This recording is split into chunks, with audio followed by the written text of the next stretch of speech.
Hi, and thank you for joining me for our Monday recap of our Sunday message. I'm Kevin Lentz, the pastor here, Trinity at Badger Ranch, and I appreciate you taking the time to join me right now. I hope you'll also join us on Tuesday and Wednesday and Thursday when Ian and Alyssa and then I come back on Thursday with our daily devotions. They do such a wonderful job.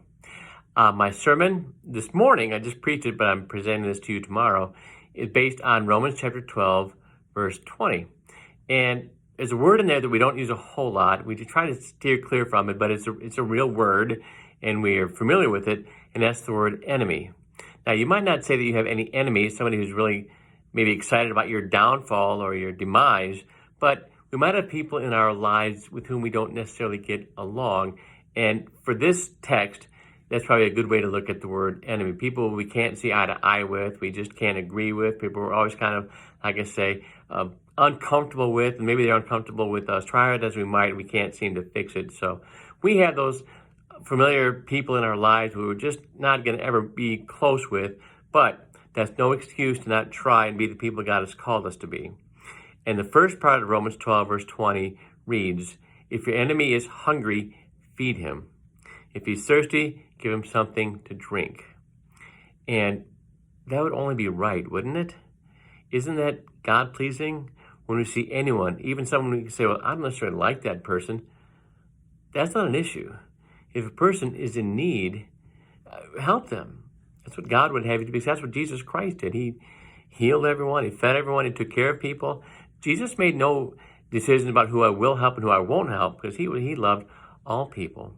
So when we find ourselves in a place to help someone out, feed them, give them something to drink, even if we consider them not a friend or someone we're not necessarily close with, the relationship's not the issue. The need is. The opportunity to help is something we give thanks for, and so we can. The second part of verse 20 reads, "In doing this, you will heap burning coals on his head." And that's kind of a strange expression we don't say a whole lot, or maybe even ever. But that means you might enrage them, make them quite hot under the collar, if you will, by you, someone who has necessarily been real kind or nice to them, being kind or nice to them. They might have the same perspective on you that you do on them, like you're both kind of at odds with one another. We make it our opportunity to do for people, whether we get along with them or not. It might break down walls. It might win people over. And it'd be a wonderful thing to say that I just can't get along with this person. I'm not going to. Well, not the right attitude. It's like somebody I don't get along with, but I can help them, and that might help the relationship to maybe grow. What a blessing that would be. And we give thanks that Jesus didn't have any enemies during his lifetime. Now you can say, well, he did too. He had people who despised him, didn't like him, wanted his downfall, even eventually killed him. True. But from where he was coming from, he had no enemies. He loved even those who were mean to him, who were bad to him, who were harsh to him, who tried to even kill him, because we know that his life was endangered at least twice, if not even more than that. Yet he still loved and served and helped everybody that came into his life. That was just what the Son of God was all about. So we give thanks for that. Now I want to read the last part, Romans 12, verse 21. It says, "Do not be overcome by evil, but overcome evil with good." That certainly makes sense, doesn't it? Overcome evil with good.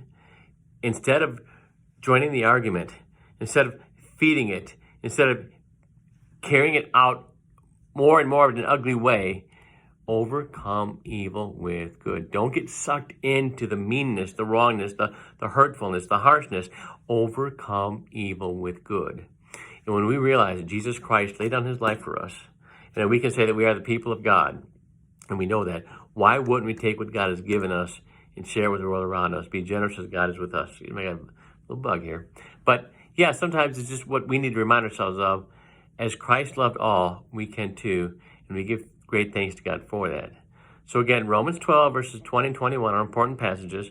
I pray you enjoyed this message, and I look forward to seeing you again on Thursday. Have a blessed week. Bye-bye.